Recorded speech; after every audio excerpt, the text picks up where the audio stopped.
Hi, I'm Dr. Fred Echols, Acting Director of Health for the City of St. Louis.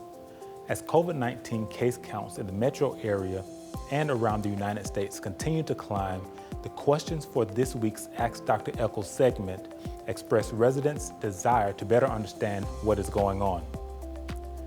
This week's first question is, if I distance myself from others, does that mean I do not need to wear a face covering?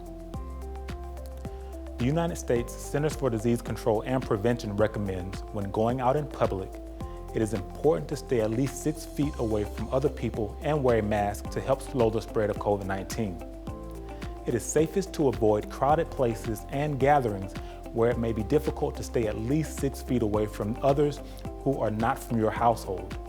If you're in a crowded space, try to keep 6 feet of space between yourself and others at all times, and wear a face covering. Face coverings are especially important in times when physical distancing is difficult. Proper distancing and wearing a face covering are recommended as simple barriers to help prevent respiratory droplets from traveling into the air and onto other people when the person wearing the mask coughs, sneezes, talks, or raises their voice. Our next question was a request to provide a review of COVID-19 transmission and why prevention measures are in place. A look at our local area hospital system provides insight into how COVID-19 is impacting our community. New hospital admissions are on the rise. Some hospitals are reporting that they are currently at approximately 90% capacity for ICU and inpatient beds. The COVID-19 mitigation measures that are in place are the key to assisting our hospital systems to prevent them from reaching the point where decisions will have to be made related to who receives care and who does not. This week's next question is, some restaurants are using heaters and fire pits in their outdoor spaces. Is it safe for persons to congregate around the sources of heat? Does it increase their risk of spreading and contracting COVID-19? Studies show that outdoor gatherings present lower risk of COVID-19 transmission. The key point is they present lower risk, but not zero risk. Being in crowds of people indoors or outdoors where it's difficult to stay spaced at least 6 feet apart poses the highest risk of becoming infected with COVID-19. The longer people congregate in that fashion, the higher the risk for contracting and spreading the virus. Our final question for this week is, what are the consequences if people do not comply with required prevention measures? There are several consequences associated with non-compliance with COVID-19 mitigation measures.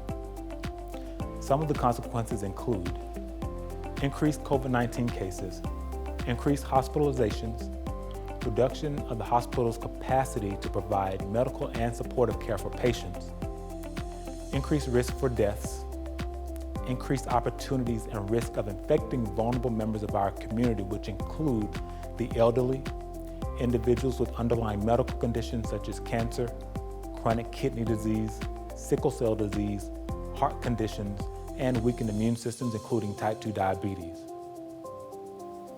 So ultimately, if individuals continue to fail to comply with COVID-19 mitigation measures, it impacts our entire community. So having increased deaths, overwhelming our hospital system, overwhelming our public health systems is really a dire consequence associated with non-compliance. So today, we ask everyone in the city of St. Louis to wear a mask, stay 6 feet away from others, stay home if you're ill, and wash your hands regularly.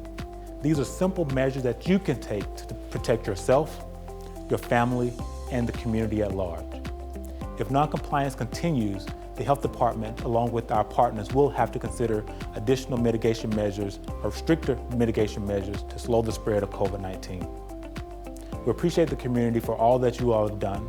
We understand that this is a tough time. We've been in the pandemic for over 9 months now, and it's tiring, it's exhausting. But we really need you all to help us get through this COVID-19 pandemic.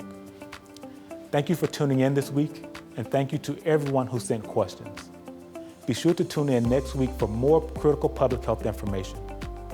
I really want to hear from you, St. Louis. Please send your questions to health@stlouis-mo.gov. Questions will be answered in the order they are received. If I run out of time on air, your questions will be answered by return email. Be well.